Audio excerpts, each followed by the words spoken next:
The day my sister was lowered into the frozen ground of a Boston cemetery, she left me a fortune. 18 years, 18 years of silence, of holidays spent staring at a phone that never rang, of birthdays marked by no one but the calendar. And then, as the cloying scent of funeral lilies still clung to my wool coat, they came back. My 3 children, their smiles like perfectly crafted masks, calling me Mom again, as if the word hadn't turned to ash in their mouths nearly 2 decades ago. I wanted to believe them. God, how I wanted to. But a cold dread coiled in my gut, a primal instinct that screamed this was not a reunion, but an audition. What if the ghosts of their past betrayal were nothing compared to the monsters standing right here in my living room, wearing the faces of the babies I raised? I was still sorting through the last of the sympathy cards when the lawyer called. My sister Eleonora's ashes hadn't even been interred, and I was expected to sit in a sterile downtown office and dissect her final wishes. The house, her house, felt cavernous without her sharp, unsentimental presence. For 19 years after my own life had been hollowed out, she was the one constant. Eleonora didn't cuddle, but she never, ever walked away. That morning, I put on the navy suit she'd always said made me look like a woman who understood boundaries. I sat in the car for 10 minutes before I could turn the key, the silence pressing in. It was a strange, disembodying feeling, knowing that everything that had been hers, the stately brownstone on Beacon Hill, the commercial buildings, the sprawling accounts, would now bear my name. I never asked for it. I would have traded it all to have her a little longer. The law office of Harrison Cole was a place of quiet power. Leather chairs and mahogany furniture seemed to absorb sound, even the sound of grief. Mr.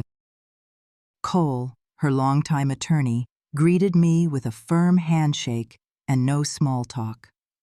He began reading the will, his voice a dry monotone that stripped the emotion from Eleonora's intentions. Every property, every dollar, every last share of stock was left to me, Clara Mayfield, her beloved sister. It was surreal. She had hinted at it, of course, with her cryptic remarks over tea and notes scribbled in the margins of financial reports. But hearing it aloud felt like a seismic shift deep within me. When Mr. Cole closed the folder, a profound silence filled the room. Then came the knock. The door opened, and time fractured. Alistair stepped in first, his shoulders broader than I remembered, his hair thinner, but it was the same walk, a confident swagger, barely disguised as concern. Caroline followed, impeccably dressed, her smile stretched a fraction too tight, and Nathan, the youngest, hovered by the door, as he always had, a perpetual shadow. 18 years without a single call, and there they were. "Mom," Alistair said, his voice smooth as polished stone, as if he'd seen me yesterday. I didn't answer. Mr. Cole, surprised but ever the professional, gestured to the empty chairs. They sat, not like guests, but like shareholders at a board meeting. I could feel my own heartbeat, a frantic bird against my ribs.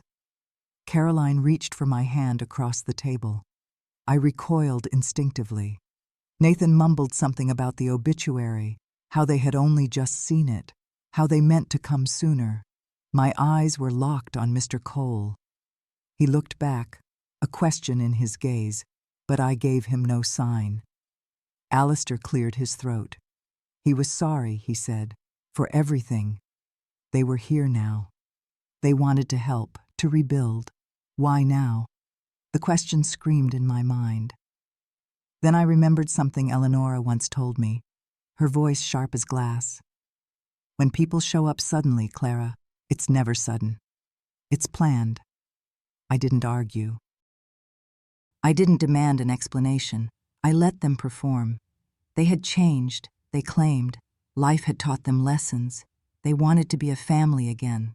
They asked if I was eating, if the house was too big, if I needed anything. And in that moment, the fog of my grief parted, revealing the stark, ugly truth. This wasn't about me. It was about the will. It was about what Eleonora had left behind. Mr. Cole finally spoke, thanking them for their concern, but explaining that the estate had been lawfully and fully transferred to me. Alistair nodded slowly, his expression unreadable. Caroline's smile faltered, a flicker of disappointment she quickly masked. Nathan never met my eyes. After they left, their expensive cologne lingering in the air like a lie, Mr. Cole turned to me. He asked if I wanted to contest their presence, to put up a legal wall. I said no, because something in their practiced apologies told me this was only the beginning. If you've ever had someone walk back into your life, not because they missed your presence, but because they inventoried your assets, I hope you chose yourself. I was about to. It happened in the kitchen, the day everything shifted. I remember the light slanting across the tile, the kettle starting to whistle, and Eleonora standing by the sink with a glass of water she hadn't touched. Her hair was pinned back too tightly, her mouth a thin, unreadable line. She didn't look at me when she said it. She just stared at the faucet and said, "You'll stay here now. I've already had the locks changed." That was 18 years ago. The night Alistair told me to pack a bag, that I was too anxious, too much. The way Caroline tossed a blanket on the floor as if it were a favor. The way Nathan wouldn't even say goodbye. I walked out of my own home and stood at a gas station in the dark, trying to remember who I could call. It was Eleonora who answered. She didn't ask what happened. She just said, "Stay where you are. I'm coming." She rescued me. In her quiet, unsentimental way, she gave me sanctuary. We never used the word family, but we lived it. We developed a rhythm of morning walks and shared glances across the dinner table. One evening, years after I'd moved in, she sat in the sunroom, a rare glass of red wine in her hand. "You stayed," she said, her voice flat, stating a fact. "Everyone else left. You stayed." That's what I held on to now, sitting alone in her kitchen, trying to understand the return of the children who had so easily discarded me. You stayed. Perhaps that was what terrified them. Not that I had inherited a fortune, but that I had survived without them, that I had found something steadier, stronger, without their permission. The truth is, for years I had dreamed of their return, but now they were here, unannounced and overly sweet, speaking all the right words in all the wrong ways. It wasn't a reunion. It was an acquisition. And I was not the same woman they had left behind. I was someone who had learned that quiet does not mean powerless. Mr. Cole had handed me a standard ivory envelope. "Eleonora left instructions for you to read this privately," he'd said. I waited until I was home, in the silence of her house, to open it. The letter inside was brief, 4 paragraphs, every word a shield. She wrote that she knew my children's return would stir a perfect storm of guilt and unresolved love. She reminded me, in her practical tone, that guilt was not trust, and forgiveness did not mean forgetting. She ended with a line that struck me like a physical blow. "You deserve to live without always waiting for the next door to close." I read it 3 times. For 18 years, I had lived like a guest in her home, treating her generosity like a loan I could never repay. She had seen it all. Tucked in the back of the legal file was another smaller envelope with a sticky note, "Open only if they come back." Inside, a letter written 2 years ago. Eleonora had seen this coming. She wrote that people who abandon their parents rarely return for love. "Regret is loud when wealth is involved," she'd written. "Do not mistake their tears for truth." She had detailed the legal protections she'd put in place, the trusts that couldn't be reversed. Her words didn't soften the ache in my chest, but they forged it into something hard and clear. That evening the phone rang. It was Caroline. I let it go to voicemail. Then a text. "We just want to talk, Mom. Maybe stop by tomorrow." I stared at the screen. The old me, the one who lived waiting for doors to close, would have replied instantly. But Eleonora's words echoed in my mind. I placed the phone face down on the counter, I was not the woman they had left behind. This time, I would not be waiting for them to choose me. I would be choosing myself. They showed up that afternoon. When I opened the door, Alistair smiled his easy, handsome smile. Caroline clutched a bag from a high-end bakery. Nathan shuffled his feet.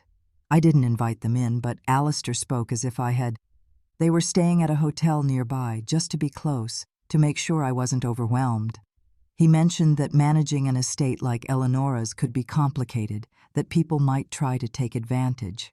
It was Caroline who delivered the line that stripped away the last of their pretense. "Mom," she said, her voice sweet as poison, "we're not here to fight you. We're here to protect what belongs to all of us." All of us. I opened the door wider. "You can sit for 20 minutes, I said.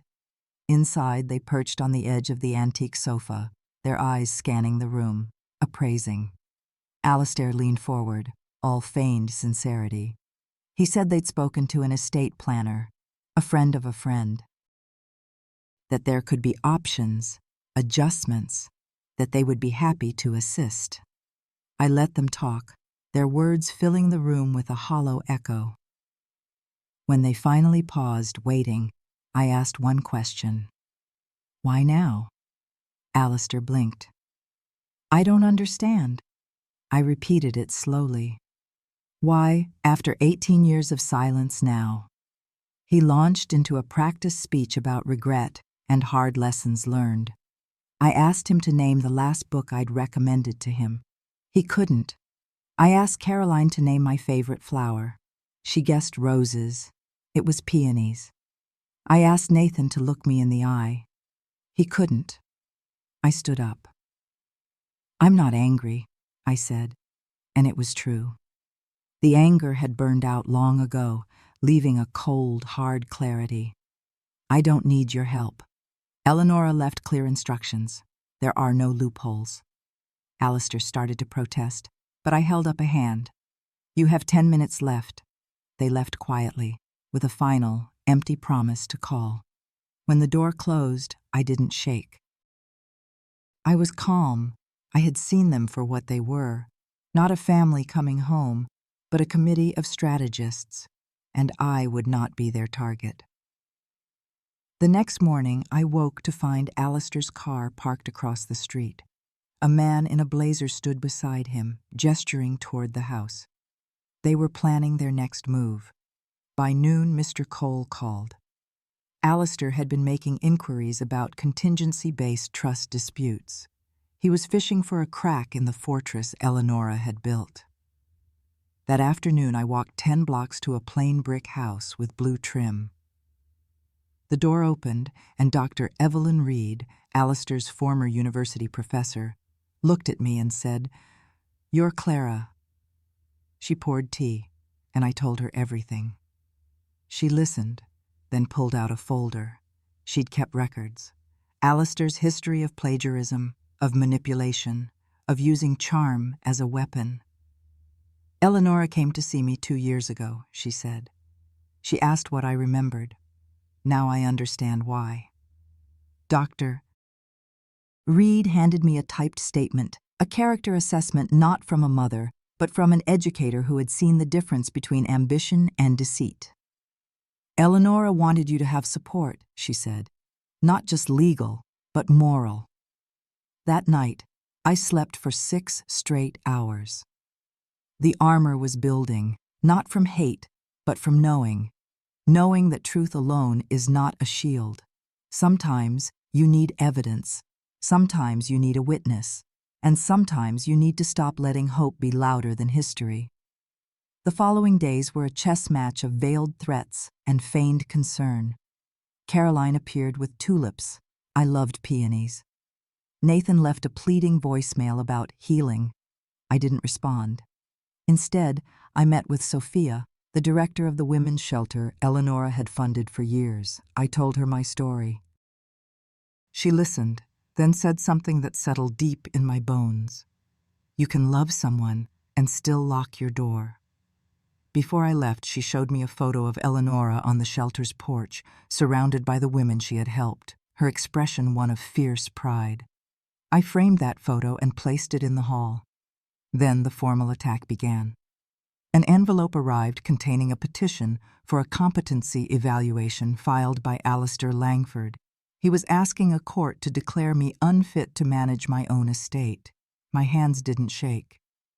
I opened a leather-bound journal Eleonora had given me years ago and wrote, "Today my son asked the law to declare me less than whole. He forgot that wholeness is not measured by paper. It is measured by what you still refuse to surrender." The morning of the hearing, the courthouse was cold. I wore the dark wool coat from my sister's funeral. Alistair and his lawyer painted me as a woman unraveled by grief, vulnerable and impulsive. They cited my large donations to the shelter as evidence of an unsound mind. Then my lawyer, Mr. Denning, called a witness, Sophia. She strode to the stand and spoke of my work with the shelter. She didn't speak of donations. She spoke of structure, of a new program I had built from scratch, of mentorship. "She is not a victim," Sophia said, her voice clear and strong. "She is a lighthouse." The judge dismissed the petition. There was no medical evidence, no legal ground. It was a humiliating public defeat for Alistair. As he swept out of the courtroom, Caroline lingered. She was sorry, she said, not for what she had done, but for what she had let happen. I simply nodded once and turned away. The victory felt hollow. I knew men like Alistair rarely stopped after one loss. The quiet that followed felt calculated. Then the anonymous envelope arrived. Inside, a single-page spreadsheet. Transaction codes, account numbers, and a forged signature next to a transfer dated 3 years ago. It hadn't started with Eleonora's death. They had been stealing from me for years. I hired a forensic accountant. She uncovered a network of shell accounts. Alistair and Nathan had been systematically draining my assets, counting on my trust, counting on me aging quietly into oblivion. The worst part wasn't the theft. It was the ease with which they had done it while sending me hollow birthday cards. It was the casual cruelty of it. I didn't file a lawsuit. That would have been their game, a messy public war of attrition. I chose a different path. I went to the notary's office. I revoked every prior document. I transferred the oversight of all remaining trust to an independent fiduciary group. I restructured the entire estate, placing every last asset under the legal protection of the Eleonora Vance Foundation. Then I made one final call. Alistair picked up. "From now on," I said, my voice as calm and cold as a winter morning, "everything goes through legal channels." I hung up before he could reply. It was the most silent goodbye I had ever given, and the cleanest. The week after was the quietest my home had felt in decades. The air itself seemed lighter. One day, a package arrived. Inside was an old photo of me and the boys on a summer trip years ago when we were still a family. On the back, in Alistair's hand. We weren't always like this. It was a final, desperate attempt to pierce my armor with nostalgia. I sat with the photo, and for the first time, I let myself mourn. Not for them, but for the family that had died long before any of us had realized it. You can mourn the dead without inviting them back into your house. The foundation hosted its annual dinner. When I walked in, the room fell silent for a moment, then erupted in applause, not for my wealth, but for my work. For the new wings on the shelter, for the scholarship that now bore my sister's name. A young woman I had mentored took my hand. "You gave me the map," she said. "I just walked it." I squeezed her fingers. "No," I whispered. "You built the road." On the drive home, I understood. The peace I felt wasn't from getting even, but from getting clear. I no longer needed them to see me. I saw myself. the night before I left for a trip to coastal Maine, a trip I was taking just because I could, I walked through the house, a silent thank you to the walls that had sheltered me. I didn't look back as I drove away before sunrise. I was finally free, not from them, but from the hope that they would ever be different. I had come home to myself. If you have ever felt erased by the people who were supposed to love you most, know this. Peace is not something they grant you. It is a space you build inside yourself, one boundary, one truth, one quiet act of refusal at a time. It is the story you decide to write for yourself long after they have put down the pen.